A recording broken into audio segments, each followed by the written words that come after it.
જે છે ને કર્મ અને માયાના નાશ કરનારા બે કીધા છે, એક ભગવાન કે ભગવાનના સત્પુરુષ.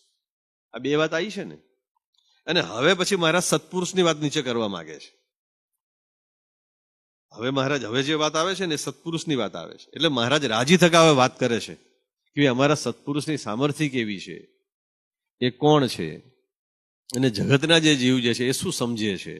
એટલે મહારાજ હવે જે છે ને અમૃત દ્રષ્ટિએ જોતા થકા શ્રીજી મહારાજ એમ બોલ્યા, આ કૃપા વચન થયો, કોઈ પ્રશ્ન પૂછ્યો નથી, પણ હવારને જે સભા હતી એના અનુસંધાનમાં મહારાજ વાત કરે છે.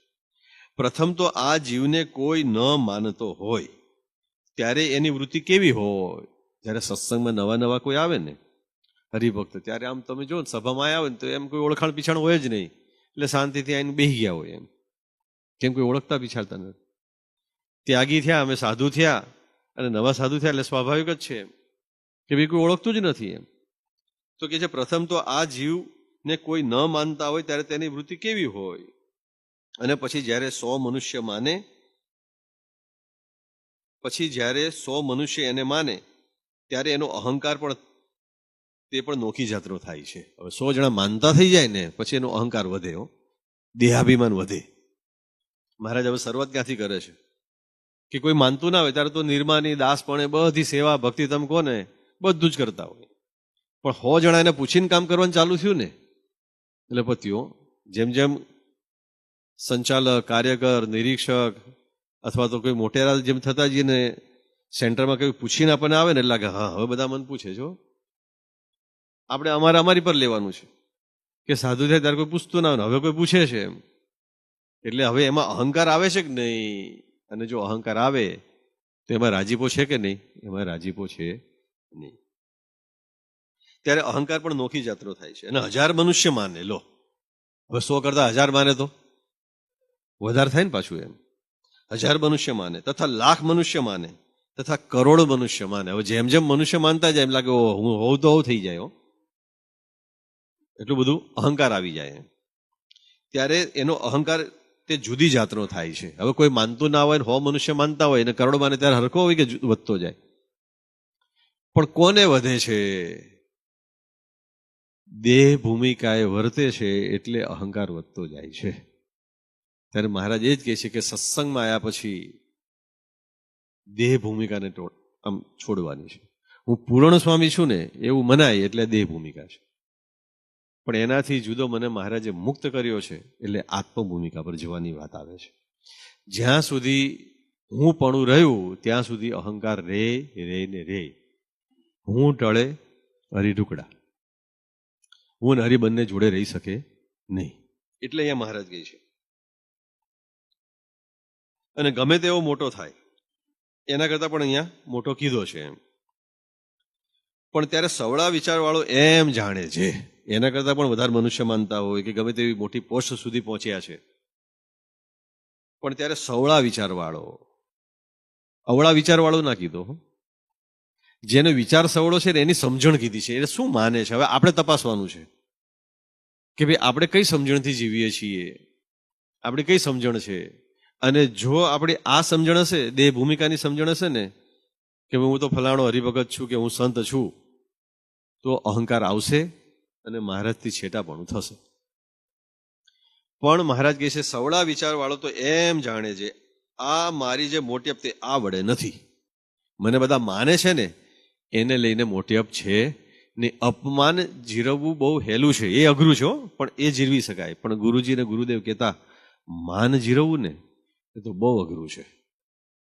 કોઈ માનતા થઈ ગયા ને, પૂછતા થઈ ગયા ને, એ તો બહુ અઘરું છે. એ તો મહારાજની મૂર્તિમાં રહેનારા હોય ને એ આનાથી પર થાય. અને ત્યાં લઈ જવા માટે અત્યારે સત્પુરુષની જરૂર છે ને એ વાત મહારાજ અહીંયા કરી રહ્યા છે. સવળા વિચારવાળો એમ જાણે છે આ મારી મોટેપ તે આ વડે નથી, તો શા વડે છે? હવે આપણે મોટેપ શાના વડે મોટેપ છે એ મહારાજ હવે વાત કરે છે. તો આત્મા વડે મોટેપ છે. શેના વડે? એટલે દેહ ભૂમિકા પર નહીં, આત્મ ભૂમિકા પર જવાનું છે. મહારાજે આત્માની વાત કરી છે, પણ આત્મા તો નિરાકાર છે. નિરાકાર આત્માને જ્યારે ભગવાનને ભગવાનના સત્પુરુષ જ્યારે વર્તમાન ધરાવે છે ત્યારે એને સ્વરૂપાંતર કરે છે. નિરાકાર આત્મામાંથી એ સદા સાકાર મૂર્તિરૂપ બને છે અને તો જ મૂર્તિનું સુખ લઈ શકાય.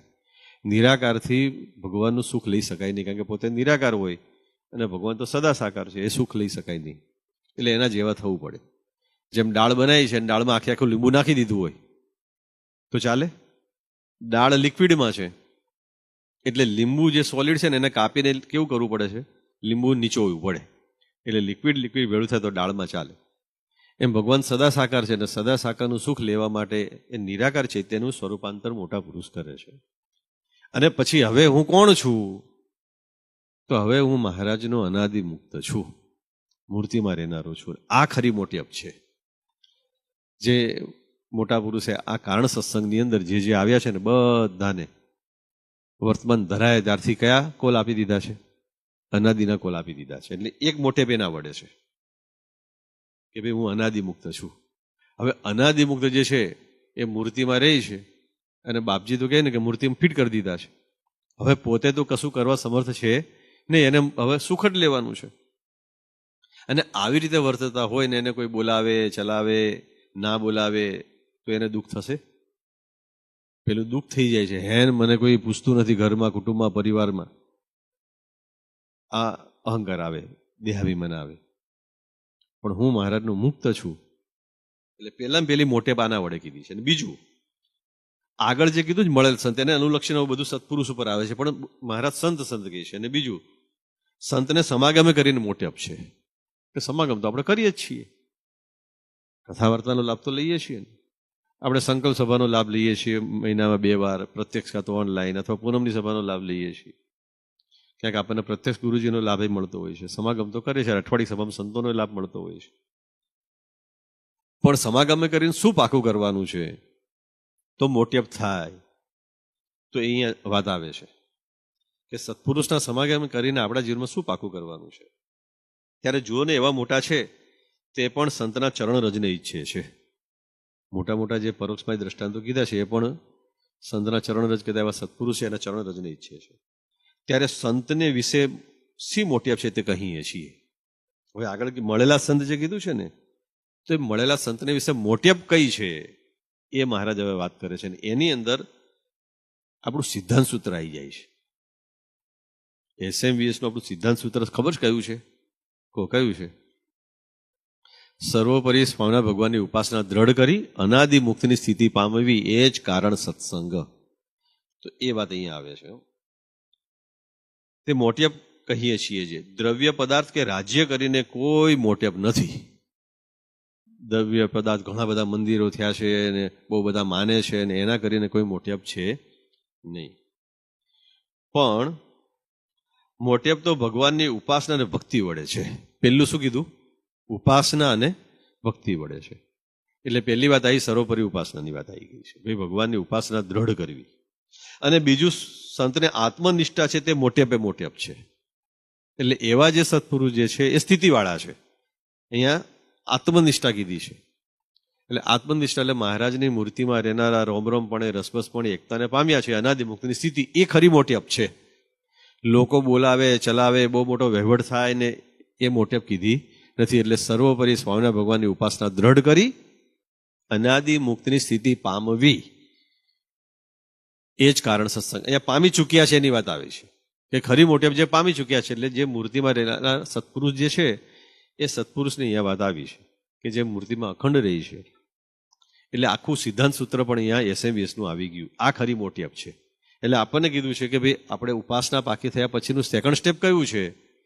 તો હવે દેહ ભૂમિકાનો ત્યાગ કરીને આત્મ ભૂમિકા પર જઈને મહારાજના મૂર્તિના રોમરોમપણે એકતાને પામીને, એટલે લટક પ્રમાણે ચાલીને પ્રતિલોમ ધ્યાન કરીને મૂર્તિ સિદ્ધ કરવીને એ બીજું સ્ટેપ છે. પણ અહીંયા કીધું છે મોટે પેને જ. અને એમ ન જણાય. હવે આ આપણે સાંભળી લીધું કે હારું આ તો બહુ અઘરું છે, અત્યારે તો હારું આ આપણાથી પહોંચી વળાય એવું છે નહીં, અને જાતે પહોંચાય એવું નથી. આગળ કહી દીધું છે જીવ પોતાની રીતે ક્યારેય સર્વ કર્મ અને માયાને ઉલ્લંઘીને ભગવાન સુધી પહોંચી શકે નહીં. એ તો પહોંચાડનારા મળે તો જ પહોંચે, એની સિવાય પહોંચી શકાય એવું છે નહીં. અને એમ ન જણાય તો આત્માનો એમ નિશ્ચય કરવો છે દેહથી જુદો જે ચૈતન્ય જે છે એ આત્માનો એમ નિશ્ચય કરવો છે.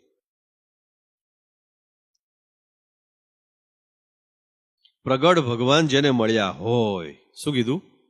પ્રગટ ભગવાન જેને મળ્યા હોય એવા જે સંત, એટલે આગળ જે ચાલે છે ને સત્પુરુષ, એવા જે સંત તેને વિશે આત્મનિષ્ઠા રાખવી અને તેને પોતાનું સ્વરૂપ માનવું. 273 વચનામૃતની અંદર આ એક વચનામૃત એવું છે કે જેની અંદર જે સત્પુરુષ મળ્યા છે એને પોતાનું સ્વરૂપ માનવું. સત્પુરુષ ભગવાન નથી પાછા, સત્પુરુષ ભગવાન નથી, પણ મહારાજના મૂર્તિનું સુખ લેવું હોય તો સત્પુરુષ મોક્ષનું દ્વાર છે ને એને પોતાનું રૂપ માનવામાં આવે. એટલે શું? તો બાપાશ્રીએ ટીકામાં આનો પ્રત્યુત્તર સારો આપ્યો છે, એ પણ આપણે થોડું આજે લેતા જઈએ.